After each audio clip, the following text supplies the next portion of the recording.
The LA Kings find a way to get 2 big points in Utah. Details on that and more on this edition of Locked On LA Kings.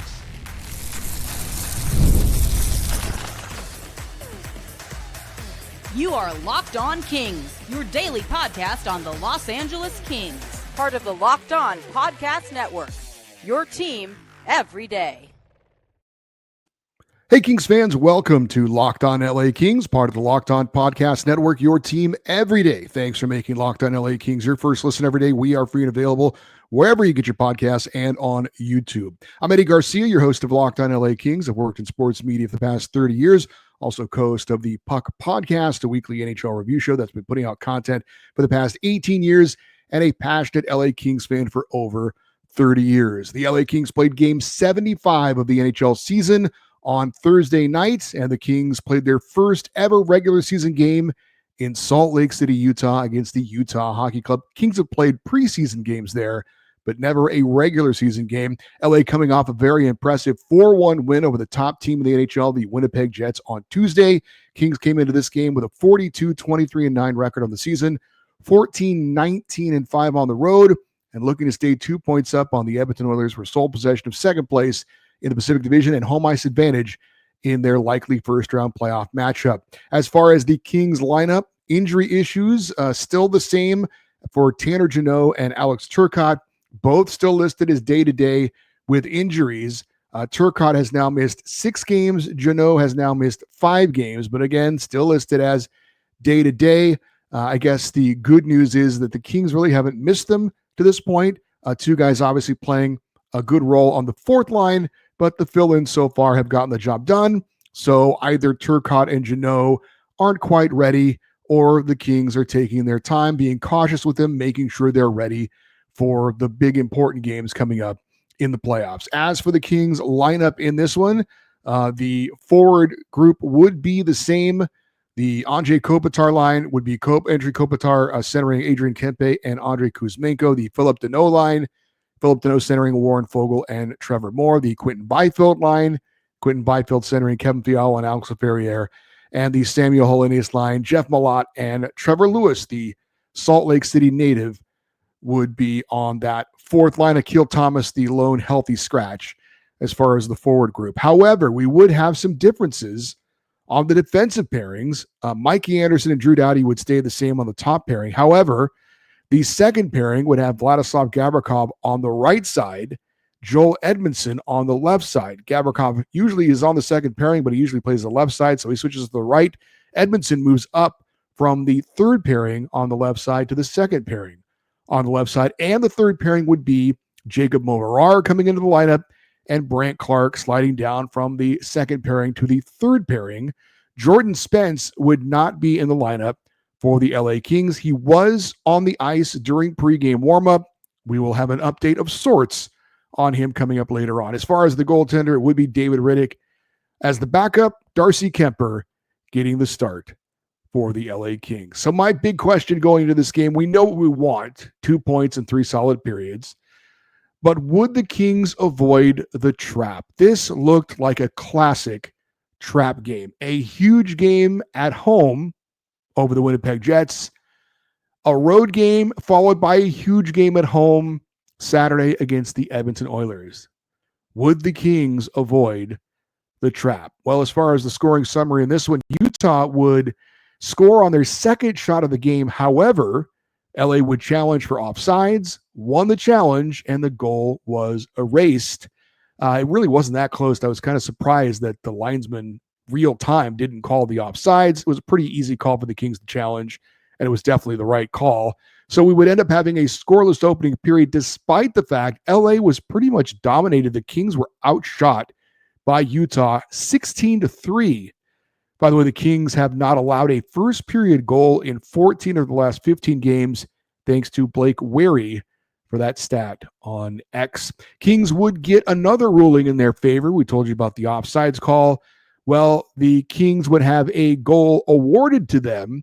It went off the foot of Adrian Kempe, and LA took a 1-0 lead. We'll give you the details on that unusual goal a little bit later. Now, Utah would respond with a goal of their own. We would be tied 1-1 after 2 periods. The A better second period for the LA Kings, but they were still outshot 9-6 in period number 2. However, in the third period, the Kings would take advantage of two big opportunities while both skating 4-on-4 and turn them into goals. First, Kevin Fiala would score, and then 44 seconds later, Trevor Moore would put one in the back of the net, and the Kings suddenly had a 3-1 lead. Drew Doughty would score into an empty net to make it 4-1 before Utah would take get a power play goal in the final seconds, but too little too late. Final score, Kings 4, Utah Hockey Club 2. The Kings improved to 43, 23-9 on the season, 15, 19-5 on the road, and they assured themselves that they would stay at least 2 points up on the Oilers for second place in the Pacific and home ice in the first round of the playoffs. The Kings also won their first ever regular season game in Utah. As for the game stats in this one, Kings win it 4-2. Shots on goal would favor Utah. I do not believe that is the correct final shots on goal. So we will get back to that after we make the proper correction there. But as far as the other stats in the game stats, we had a little bit of misleading on the power play. Kings were listed as 0 for 1, but they had a very abbreviated power play. Utah, meanwhile, was 1 for 3. The one power play goal, though, did come in the final seconds of the game. So it was a power play goal, but it really didn't have any kind of impact on the game at all. As far as the shots on goal, 30 for the Utah Hockey Club, 19 for the LA Kings. The Kings would have a solid third period as far as shots on goal to make things a lot closer. But the first two periods, Utah dominating in shots on goal again, 30-19 overall. Utah would have the advantage. As far as faceoffs won, that would favor the LA Kings, 39-31. Kings won 39 faceoffs. It was 55.7% to Utah's 31 faceoffs, 44.3%. Hits favored Utah narrowly, 28-26. Block shots favored the Utah Hockey Club, 19-15. So I'm going to switch it up. Usually asked, what do you want first, the good news or the bad news? And most people, I think, say the bad news, get it out of the way. So what was not so good for the Kings from a team standpoint? Well, terrible start. But I have to be honest, I actually feel like I need to give a ton of credit to Utah. I was really impressed how they came out in this game. They looked like they were the one battling for a playoff spot. I was pretty impressed. That was one of those situations where I kind of was giving more praise to Utah than I was, criticizing the Kings. But the Kings certainly didn't have much of a shot mentality. There were times they had trouble just getting it out of their own zone. It was like they were almost killing a penalty. Utah was flying around. The Kings certainly got much better as the game went along, but that was not a good start and not the start the Kings were looking for, especially on the road where the Kings have had their issues. So what was good for the Kings from a team standpoint? Well, they were obviously very resilient. After a horrible first period, they did not panic. They kept their composure and they were opportunistic. Good teams find a way to win when they're not at their best. The Kings on the road, we know for them, any win is a good win at that point. Penalty kill, got the job done when it mattered most. And the Kings got goals from some of their go-to players, which we'll detail more coming up in a minute. But when it mattered most, the Kings did play their best in that third period and pulled out the victory. As for our coach's quote from head coach Jim Hiller on the win, he said, quote, "Well, I was wrong. First of all, said our legs would be good. We'd play well, and we did not for the first 40 minutes, with the exception of the goalie. But give credit to our guys. Third period, we played good. We scored, but we didn't give them nearly as much. They didn't have time in our zone, so we did it together. I don't know why it took 40 minutes to do that, but we'll take the win."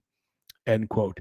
Meanwhile, Jim Hiller was asked by Kings insider Zach Dooley if he had anything to share about Jordan Spence not playing in the game, and he said, quote, "No, nothing to share," end quote. So obviously that provides us with no information on why Jim Hiller decided to not play Jordan Spence.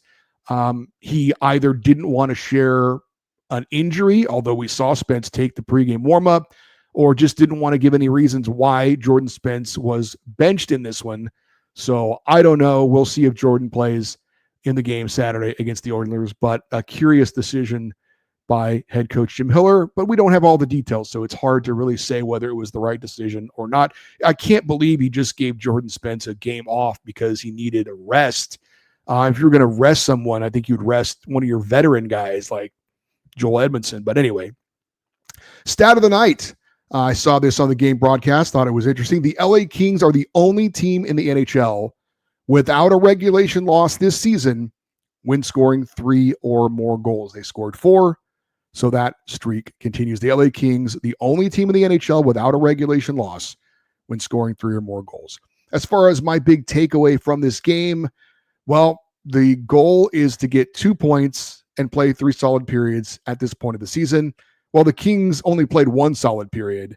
That was the third period, but they did get the important 2 points. Obviously, this kind of execution will not cut it in the playoffs, but we'll take this win, especially on the road where the Kings have been struggling. And like I said, this seemed like the perfect trap game, huge game at home against Winnipeg. Then you go on the road against the non-playoff team in Utah. Then you've got the home game again against the Oilers, one of the biggest games of the season. So trap game written all over it. I'll take the 2 points for the Kings. Pulling it out kind of feels like a character win, right? To, really get that third period performance. And all in all, great to see the Kings find a way to win, which is exactly what they did. All right, coming up next, we'll talk about some of the individual performances for the Kings and their win over Utah. That is next here on Locked On LA Kings, your team every day. Hey, there's nothing like watching hockey live. The energy of the crowd, the sound of the skates cutting the ice, and maybe even a celebrity sighting. There's Will Ferrell. If you want to catch a game in person, Gametime makes getting tickets easier than ever. Gametime's new feature is Gametime Picks. They filter out the fluff and show you only the best deals on great seats, so you don't have to waste time scrolling through thousands of tickets. Gametime Picks even highlights super deals, giving you the best bang for your buck. You can view seats before you buy. There's no surprise fees, and you get the lowest price guaranteed. And you can book with total confidence. You can get a ticket for the Kings-Oilers game this Saturday on Gametime for as low as $59. Take the guesswork out of buying tickets with Gametime Picks. Download the Gametime app, create an account, and use the code LOCKEDONNHL for $20 off your first purchase. Terms apply. Again, create an account and redeem the code LOCKEDONNHL for $20 off. Download Gametime today. What time is it? Gametime. Let us talk about some of the individuals in the win over Winnipeg for the LA Kings. And as almost always, we start with the goaltender, Darcy Kuemper. Mentioned it earlier, Kings were outshot 16-3 in the opening period. If not for Darcy Kuemper, it could have easily been 3-0 Utah in that opening period. Kuemper flat out kept the Kings in the game. I know that he did give up a late power play goal in the final seconds, but Kuemper has now allowed 2 or fewer goals in his last 12 consecutive starts. He's allowed 2 or fewer goals in 30 of his 45 starts this season. His record overall now 28, 10, and 7 as he continues to make a case for being a Vezina Trophy finalist this season for the NHL's top goaltender. Now, Kuemper did not speak to the media after the game, but I did want to read a quote from head coach Jim Hiller on the effort of Darcy Kuemper in the win over Utah. Hiller said, quote, "He just made good saves. He's done that for us all year. He's really, and we didn't know this coming in. We knew he was a good goalie, would play really well for us, but he's been our backbone all year. Wins like this, you just need your goaltender to let you get your legs underneath us, and he gave us that opportunity. Otherwise, it should have been over. We would not have been able to come back. So give him full marks," end quote. And I've said this many times. I'll repeat myself. I thought Darcy Kuemper would be a solid goalie for the LA Kings this year. I thought he would be, in the mold of a Cam Talbot, a veteran guy who can play good enough for the Kings to win. I did not know he'd be this good. He's been exceptional. And, we haven't really talked about it much, but when you look around the league at goaltenders that are going to be in the playoffs, you've got a handful of them that have won Stanley Cups. Now, there are guys like Marc-Andre Fleury and Jonathan Quick who are backups now that are not going to really play unless there's an injury. You've got Sergei Bobrovsky and Andre Vasilevsky, Jordan Bennington, those kind of guys. And Darcy Kemper is in that conversation. He was the goaltender for the Colorado Avalanche a couple years ago when they won the Stanley Cup. And a lot of people are like, oh, that team, anybody could have won the Stanley Cup. Whatever. Darcy Kemper is a Stanley Cup winning goalie, and he's playing for the LA Kings, and he's had a great season. So goaltending has been huge for the Kings. It's obviously going to need to be huge again in the playoffs. But again, when you look at the Kings over the last few years, with all due respect to the other guys we've had in net, the Kings have their best goaltending going on right now because of Darcy Kemper, and that's got to be a huge factor going into the postseason this year. Adrian Kempe scored the Kings' first goal, his team-leading 33rd of the season, also picked up his team-leading 63rd point of the season, now one more than Andrei Kopitar, who he was tied with. As for the goal he scored, most people, including Nick Nixon and Jim Fox on the TV broadcast, and myself watching at home, did not know that Kempe had scored. He went hard to the net, which is always a good thing. Andrei Kuzmenko sent a pass basically on net. It was kind of, I'm going to throw this on net, and you're either going to be there, hopefully to get a deflection or maybe to get a rebound. As Kempe went to the net, the defender grabbed him and took him down, and he went feet first into the goaltender, and the whistle was blown. Nobody noticed that the puck actually went into the net. So the referee came over and was calling a penalty on Utah, and he made the announcement, something to the effect of, because there was a penalty on the Utah defender, there's no goaltender interference. The puck went in the net, and we have a good goal. So we went back and we saw the replay, and sure enough, as Kempe was kind of sliding into the goalie as he was being taken down, the puck goes off his skate into the net, and the Kings were able to grab a 1-0 lead on a beautiful, ugly goal by Adrian Kempe. As for Andrei Kuzmenko, he gets the assist, now has 10 points in his last 8 games. Overall this season, Kuzmenko has hit the 30-point mark, and he continues to be a very pleasant surprise for the LA Kings. Kevin Fiala scored the Kings' second goal, his 29th of the season, his 51st point on the year. I thought Kevin was the most active Kings player offensively in this game. He had 3 quality scoring chances and was able to score on the third one. He got a gift, and he capitalized on it. Utah's defenseman somehow just didn't see him. Kind of reminded me of in football, the quarterback kind of looking down beyond the field, doesn't see the linebacker sitting kind of right in front of him, and he throws it right in his hands because he's looking through him kind of down the field. Seemed like maybe that was the case for the Utah defender, but he passed it cross ice right in the high slot, and Fiala was the only one there. He intercepted it, and he said, "Thank you very much," and put it home. Another good example of, especially in a game like this where the Kings were not at their best, taking advantage of an opportunity, making another team pay for a mistake. Kevin Fiala absolutely did that, as he now has 6 goals and 13 points in his last 18 games. Trevor Moore, so good to see him taking it to another level after a frustrating, difficult start to the season. He scored the Kings' 3rd goal, his 18th of the year, gets his 37th point.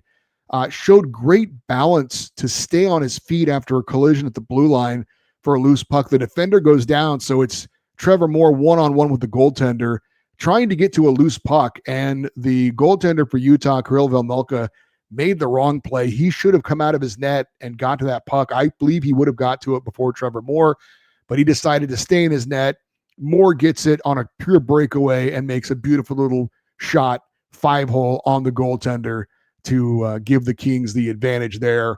And the Kings have not been very good on breakaways this year, you may have noticed. So great to see, again, another opportunity. Now, this wasn't a mistake by the other team, but a breakaway opportunity in a tight game. Got to take advantage of those situations, and Trevor Moore absolutely did that. He now has a goal in 3 straight games, 12 goals and 17 points in his last 25 games for Trevor Moore. That is huge for the LA Kings. They need him going into the playoffs and in the playoffs, and he's looked really good of late. Drew Doughty scored the Kings' 4th and final goal into an empty net, his 4th goal of the season, 16th point. And for Drew Doughty, that was career goal number 160. He is now 1 away from tying Rob Blake's franchise record for career goals by a defenseman. A couple other players I just want to mention real quick. Trevor Lewis, the Salt Lake City native, playing his first regular season game in his home state. Didn't have a point, 8 minutes, 58 seconds of ice time. He had 3 hits and a block shot. I'm sure he really enjoyed playing that regular season game there in his home state. I know he had family and friends there watching him. And I also want to mention Jacob Movarar in for Jordan Spence. Had a fine game, no points, 2 block shots, played 10 minutes and 30 seconds. As far as the team leaders for the Kings in the win over Utah, Adrian Kempe, Kevin Fiala, Trevor Moore, and Drew Doughty with the goals. Quentin Byfield, Philip Deneau, Andre Kuzmenko, and Drew Doughty with the assist. Doughty, the only King to have a multi-point night. Fiala and Kempe led the Kings with 3 shots on goal each. Kempe and Lewis led the team with 3 hits. Andrei Kopitar had 3 block shots. Joel Edmondson led the Kings in time on ice, 25 minutes and 21 seconds. And Andrei Kopitar led the Kings in the faceoff circle. He won 14 of the 20 faceoffs that he took. I will mention occasionally when the Kings are playing a team that had a former King on their roster and you want to get an update on how they're doing. If you're curious, former Kings defenseman Sean Dursey, now playing for Utah. He's been hurt a lot this season, has only played in 24 games, 3 goals and 9 points. No points in this one against his old team. All right, coming up next, we're going to have our 3 stars of the game. We will check the latest Pacific Division standings. We got a Kings prospect update as far as postseason play and a couple of signings as well. All that and more on Locked On LA Kings, your team every day. The NCAA tournament is here. The national semifinals are this weekend, and FanDuel is giving you a chance to get in on the action like never before. Right now, new customers can bet $200 in bonus bets if your first $5 bet wins. That's $200 extra bucks to use on everything from buzzer beaters to who's cutting down the nets. It's a battle of number 1 seeds, Florida versus Auburn, Houston versus Duke. I picked Auburn in my bracket to win it also. War Eagle. Go to FanDuel and take a chance at glory with the Final Four this weekend. And if you don't like college basketball, there's always something exciting for you to bet on. Just check out the FanDuel app. It is simple to use. And when you win, you get paid instantly, no waiting around. So visit FanDuel.com to get in on the college hoops action all tournament long.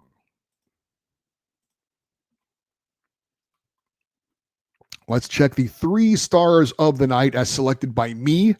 Our number 3 star of this game is Trevor Moore with the big goal on the breakaway for the LA Kings. Kevin Fiala, the number 2 star, with that gift of a goal and being the most dangerous offensive player for the Kings all night. But the number 1 star, there is no question about it. It is Kings goaltender Darcy Kemper. Absolutely kept the Kings in the game in the first period, gets the win.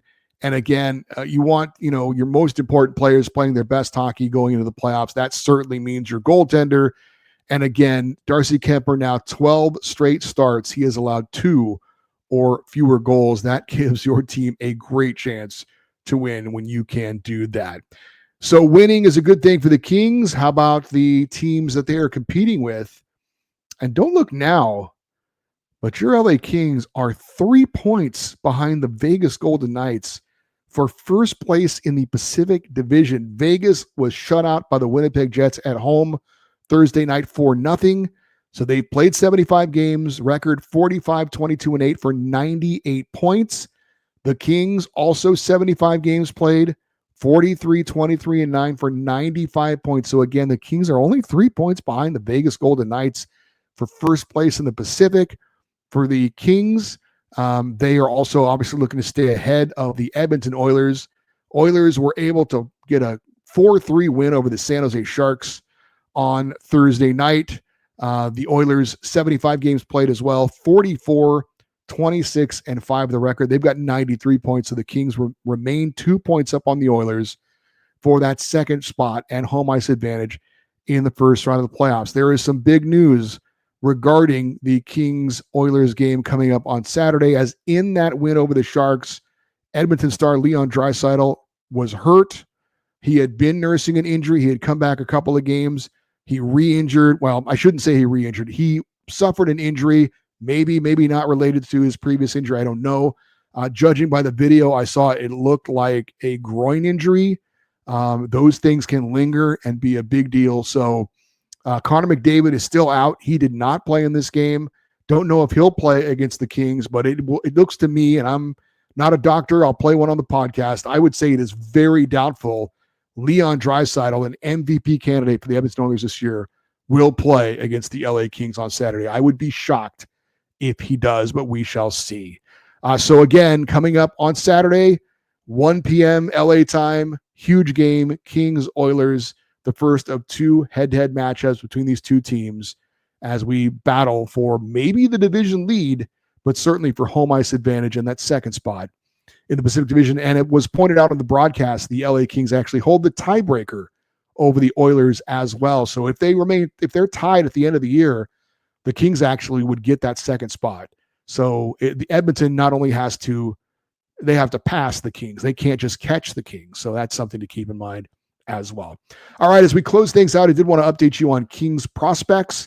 We'll start with Kings draft picks that are playing in the Ontario Hockey League playoffs, and Kings' number one pick in 2025 forward, Liam Greentree, 2 assists as the Windsor Spitfires beat the Sault Ste. Marie Greyhounds 4-1 in Game 4 of their series.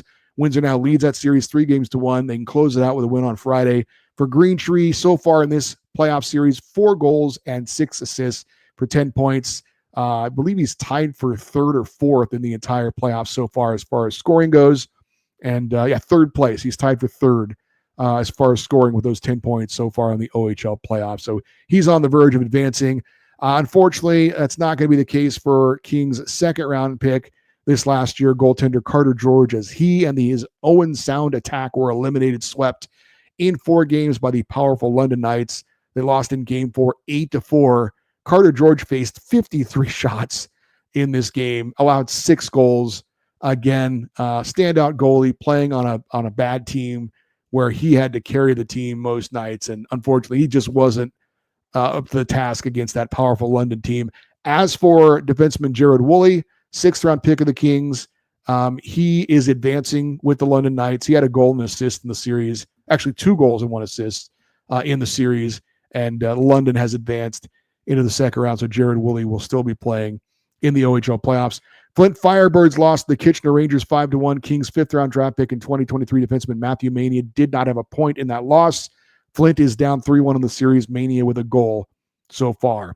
And in the Western Hockey League playoffs, the Prince George Cougars and Kings' 3rd-round pick in 2023 forward Cohen Zemer lost to the Portland Winterhawks 5-4 in double overtime. Zemer did have a goal and an assist in that loss. He's got a goal and 3 assists so far in the series, but Prince George trails now 3-1. We did have some Kings prospects get signed to contracts the last couple of days. University of Massachusetts junior forward Kenny Connors signed a 2-year entry-level contract with the Kings. 22-year-old had 10 goals and 29 points for the Minutemen this season. Connors was selected in the 4th round of the 2022 draft. And the Kings signed their top European prospect, Otto Salin, to a 3-year contract. 21-year-old defenseman was a 5th-round pick of the Kings in 2022. 56 games this season playing professionally in Finland. He had 8 goals and 28 points in 56 games, and he has joined the Ontario Reign on a tryout. And speaking of the Ontario Reign, the Kings AHL affiliate, they clinched a 4th straight trip to the AHL playoffs. The Reign have 7 more games left in the regular season, and Ontario right now is in 2nd place in the Pacific Division with a record of 39, 22, and 4. So again, the Ontario Reign will play postseason hockey this season. One more time, Kings-Oilers coming up Saturday, 1 p.m. Huge game for the Kings. Hope to see you guys out there supporting the team. I'll be out there, and hopefully you will be too. For you everydayers, those of you that listen and watch Locked On LA Kings every day, coming up on Friday, we're going to basically have 2 shows. Russell Morgan from Hockey Royalty is going to join me. We're going to preview Saturday's big game against the Oilers and also talk about how the Kings have been playing of late, projecting ahead into the playoffs. And then later Friday night, I'll also be recording our Friday fan feedback show. So again, you'll have the show during the afternoon, early evening with Russell. And then later that night, we'll be posting the fan feedback show on Saturday. So you'll have that for you on Saturday. And, maybe you're driving to the game. You want to listen to Locked On LA Kings and hear either the feedback show or the preview show with Russell Morgan from Hockey Royalty. If you want to send an email for the Friday Fan Feedback Show, you still have time.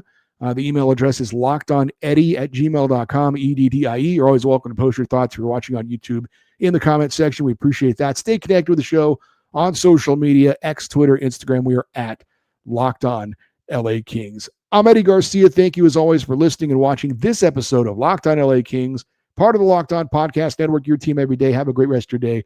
We'll talk to you tomorrow. And as always, go Kings, go.